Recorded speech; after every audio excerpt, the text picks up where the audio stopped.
Hello students, boys and girls.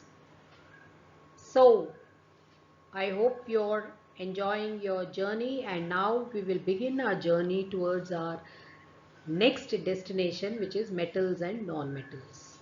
Okay, so in this we are going to learn all about metals and non-metals, and the reaction of metals and non-metals with other substances. So the physical properties and chemical properties, and also we are going to learn about metallurgy. Metallurgy is the study of extraction of metals from their ores. So these are the topics we are going to cover in this chapter. So I hope you all are enjoying your journey, and we will be happily learning, and we will reach our destination. Okay, so metals and non-metals, physical and chemical properties. So get set and go.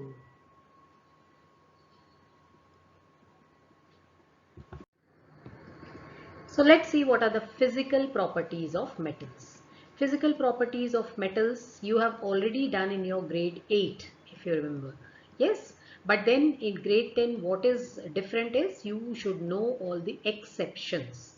For every physical property there is an exception, you should know those exceptions. So these exceptions are the questions which will be asked in the board exam. Okay, so we'll begin the first one, hardness. Hardness, most metals are hard. Okay, most metals are hard. But what are the exceptions? Except alkali metals such as sodium, potassium, lithium, they are soft. Okay, sodium, potassium, lithium, they are the soft metals. And they are so soft that they can be cut with a knife. That soft they are. Okay, then we come to the state. The physical state, they exist, most of the metals they exist in the solid state at room temperature. At room temperature they are in the solid state.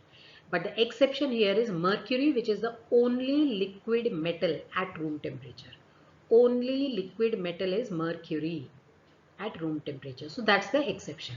Then third, metals, they make the ringing sound. Yes, when they are hit or even by wind. So these wind chimes and all are made of metals because they give that ringing sound. So they are said to be sonorous. They are sonorous. Again, exception would be sodium and potassium because they are very soft. Then conduction, metals are very good conductors of heat and electricity.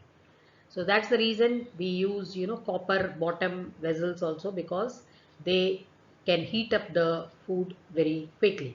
So copper bottom vessels are used. Then electricity, copper wires are used for electricity. Silver is also very good conductor of heat and electricity, but then silver is very expensive. So the other option is copper. So we use copper wires in electricity. Okay. So they are very good conductors of heat and electricity. Sodium as a metal, sodium and potassium, the metal will not conduct electricity, but in the molten state their chlorides and all do conduct electricity. Then malleability. What is malleability?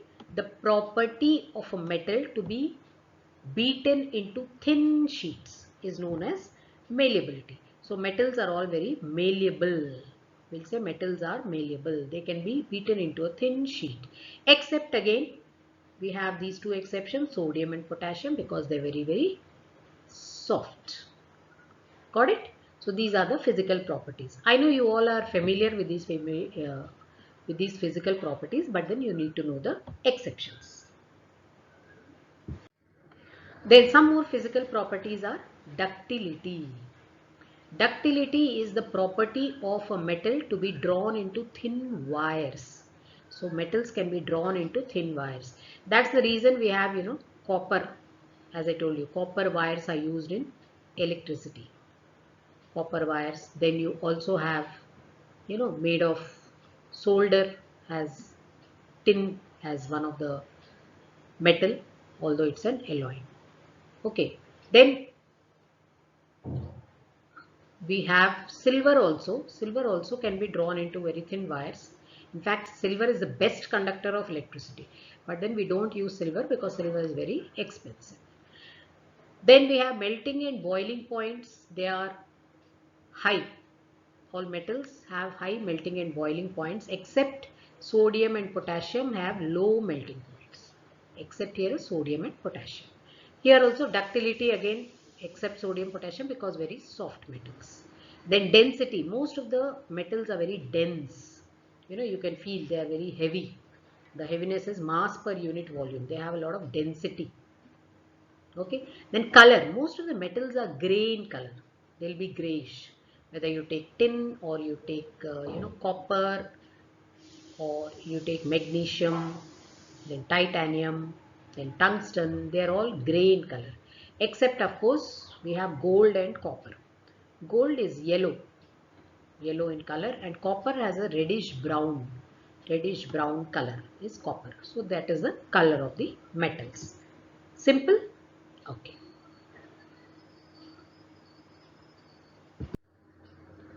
Let us see the chemical properties of metals. So here we have the first chemical property is reaction with oxygen. When I say oxygen, it is O2 minus. So most of the metals, they will react with oxygen to form the corresponding metal oxide. So metal plus oxygen gives metal oxide. Okay. So metal plus oxygen gives metal oxide. So if we see here, potassium reacts with oxygen to form potassium oxide. Sodium reacts with oxygen to form sodium oxide. Similarly, you can take some more examples. That is, magnesium reacts with oxygen to form magnesium oxide. Aluminium reacts with oxygen to form aluminium oxide. Okay. Iron reacts with oxygen to form iron oxide. This way you can remember 2-3 examples. Now silver, gold and platinum, they do not react with oxygen even at high temperatures because they are low in the reactivity series. If you remember the reactivity series, yes, you have potassium, sodium, calcium, magnesium, aluminium, then zinc, iron, lead, tin, and then you have hydrogen. Then you have copper, silver, gold, platinum. So these three, they are low in the reactivity series and they do not react with oxygen even at high temperatures. So for this you can remember the general reaction and 2 to 3 examples. Okay. Now the second reaction is reaction of metals with water. How do metals react with water? So they form their corresponding hydroxides. Metals will form their corresponding hydroxide and there is release of hydrogen gas. So if we take sodium with water, forms sodium hydroxide. Okay. And hydrogen gas is released. Similarly, calcium plus water gives calcium hydroxide plus hydrogen gas. Magnesium plus water. Now here this is hot water. Hot water gives magnesium hydroxide plus hydrogen gas is released. Magnesium plus water, here we give steam. Water in the form of steam, then it forms magnesium oxide and hydrogen. Okay, so you should remember what are the elements or what are the metals which react with water. That is, in what condition? Water, cold water, hot water or steam. So the metals like sodium and calcium, potassium, they will react with cold water also. Hot water, magnesium reacts with hot water. Okay, will react with hot water. Steam, aluminium, iron, then magnesium also can react with steam. So they react only with steam. They will not react with cold or hot water. They will react only with steam. So zinc also will react only with steam. So you should know which metals react with cold water, which will react with hot water, and which react with steam. Now zinc here also, if you see water, here it is in the form of steam. So you should mention this steam here. Okay, and remember they are forming the oxides, not the hydroxide. When they react with steam, the metals with steam, metal plus steam. So water in the form of steam, water as steam, H2O, will give the metal oxide. They give the corresponding oxide and hydrogen gas. They do not give the hydroxide. Whereas metals which react with cold water, normal water, they'll give the corresponding hydroxide and hydrogen gas. Then magnesium can react with hot water, and when it reacts with steam, it gives magnesium oxide. Aluminium with steam will give aluminium oxide. Aluminium reacts with steam to give aluminium oxide plus hydrogen gas. Okay, so you have to remember three things, that is, one with cold water, which metals react, like metals like sodium, potassium, calcium, and they give their respective or corresponding hydroxide plus hydrogen gas. Then we have metals which react with hot water only, okay, like magnesium. And then we have certain metals which react only with steam, water in the form of steam, and they give the corresponding oxides plus hydrogen gas. So aluminium, iron, zinc, they will react with steam and they will give the corresponding oxide plus hydrogen gas. Okay, so this was the second chemical property or reaction of metals with water. Now let's see the reaction of calcium with water. Okay, calcium reacts with water to form calcium hydroxide and hydrogen gas is released. But the calcium and magnesium, they are heavier than water, but they still start floating over the water. Both calcium and magnesium, actually as metals, they are heavier than water. So they should sink, but then they start floating over the water. Reason, because these calcium and magnesium, they start floating over the water because of this hydrogen gas which is released. So the hydrogen gas which is evolved when these metals react with water, then it forms bubbles. Hydrogen gas is in the form of bubbles. Bubbles of hydrogen gas, and this sticks to the bottom of this calcium hydroxide which is formed. Okay, the calcium hydroxide, it sticks to the bottom of the calcium hydroxide, and so they start floating over it. So both calcium and magnesium, although they are heavy, so magnesium also, magnesium plus water we have seen, it forms magnesium hydroxide plus hydrogen gas.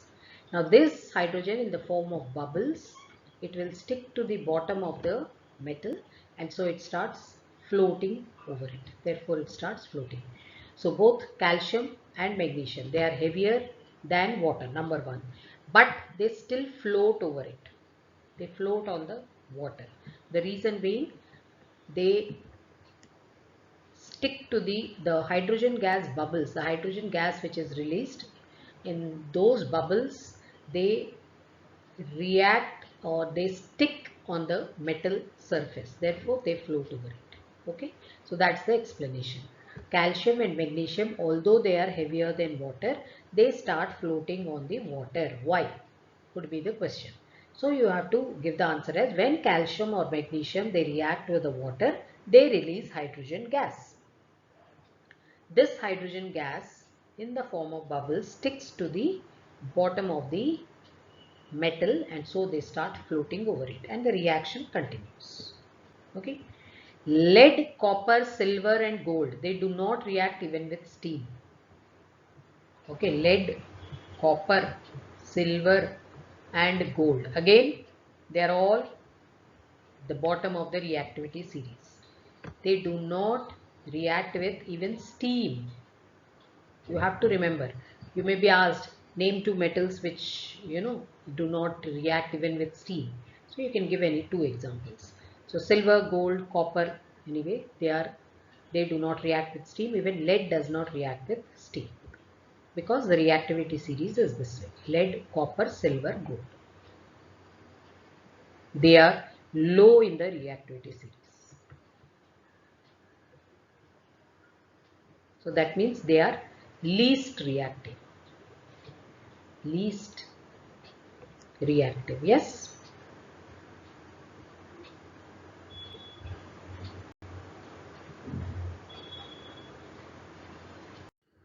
So what have you learned? You have learned till now about the physical properties of metals. Of course, with exceptions. Very, very important here. You should know all the exceptions. Then chemical properties of metals. That is, number one is reaction of metals with oxygen. So you get metal plus oxygen gives metal oxide, the corresponding metal oxide. So depending on the metal, you have to apply the valency. Then you have reaction of metals with water. Now this water can be either cold water. So with cold water you have sodium, potassium, calcium. They react with cold water and they will form what? The corresponding hydroxides. They form the corresponding hydroxides plus hydrogen gas is released. Everywhere hydrogen gas being released is important. Then you have hot water. So magnesium reacts with hot water, again it forms the hydroxide.